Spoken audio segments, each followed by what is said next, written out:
اگر P T I کی جگہ کوئی بھی جماعت ہوتی، چاہے وہ ایم کیو ایم ہوتی، نون لیگ ہوتی، پیپلز پارٹی ہوتی، اور جس قسم کا رویہ یا الزامات یا اقدامات فوج کے خلاف، اسٹیبلشمنٹ کے خلاف، اداروں کے خلاف یہ جماعتیں اٹھاتے ہیں، تو اب تک ان کا وجود بھی باقی نہ رہتا اور یہ لوگ بھی غائب ہو جاتے ہیں۔ لیکن یہاں پر تو سہولت کاری بدرجہ اتم جو ہے وہ موجود ہے، جاری ہے، اور اس سہولت کاری کی وجہ سے وہ صاحب اڈیالہ میں بیٹھ کر بھی 7 بیرکوں والے اپنے ایک سیل میں جو ہے وہ مزے لے رہے ہیں۔ عدلیہ کے بعض ہمارے جو مہربان ہیں ان کو وہ سہولیات دے رہے ہیں، حالانکہ وہ جتنا مرضی رونا تو نہ کر لیں کہ مجھے کوئی صورت نہیں ہے، ملنا جلنا نہیں ہے۔ اگر ملنا جلنا نہیں ہے تو روز میڈیا سے کیسے بات کرتے ہیں؟ ملنا جلنا نہیں ہے تو روز درجن بار لیڈر کیسے ان سے جا کر مل لیتے ہیں؟ یہ بات ہے۔ بہرحال یہ کسی اور طرف ہم نکل گئے۔ باقی مصطفیٰ کمال نے جو کچھ اپنے خطاب میں کہا، جو فارمولہ انہوں نے پیش کیا، اس کی تفصیل بھی آپ سن لیں اور اس کی آپ وجہ بھی آپ جان لیں کہ ایسا کرنا جو ہے وہ بہت ضروری ہے۔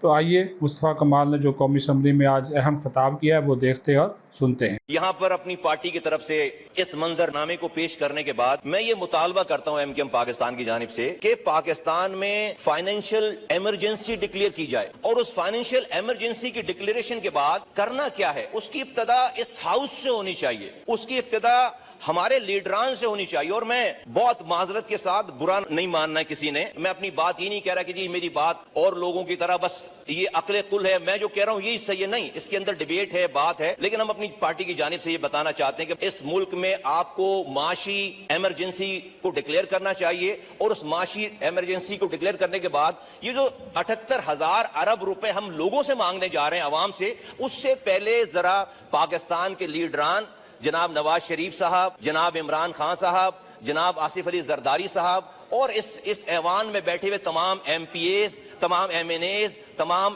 سینیٹرز، فضل الرحمان صاحب اور سارے لوگ، جی سوری الطاف حسین صاحب، جی بالکل، وہ بھی آپ کو بہت یاد آ رہے ہیں۔ تو تمام لیڈران سے میری یہ گزارش ہے کہ وہ پہل کریں، فرض کریں کہ کیا ہی بہتر ہو کہ یہ 78,000 ارب روپے اتارنے سے پہلے ہم سارے مل کر 1,000 ارب روپے ہم پہلے لوگوں کو دکھائیں کہ ہم نے 1,000 ارب روپے اپنی جیبوں سے جمع کرایا پاکستان کا قرض اتارنے کے لیے۔ مثلا نواز شریف صاحب کے پاس رائیونڈ کا محل ہے، عمران خان صاحب کے پاس بنی گالا ہے، زرداری صاحب کے پاس سارے شہروں میں بلاول ہاؤسز ہیں، تو دے دینا سارے ایک ایک گھر جو ہے وہ پاکستان کو عطیہ کر دیں۔ عمران خان صاحب بنی گالا دے دیں، زرداری صاحب ایک بلاول ہاؤس دے دیں، اور جو ہے وہ رائیونڈ والا گھر دے دیں، ایک عطیہ کر دیں پاکستان کو۔ اور یہ ہاؤس، یہ جو ہم لوگ یہاں بیٹھے ہوئے ہیں، ہم یہ اعلان کریں کہ 25% ہم اپنی ملکیت جو کہ ہماری جائیدادیں ہیں وہ ہم پاکستان کے لیے عطیہ کرتے ہیں۔ تمام ایم پی ایس، تمام سینیٹرز، تمام وزراء، سب لوگ 25% ہم یہ عطیہ کرتے ہیں۔ تمام ریٹائرڈ اور تمام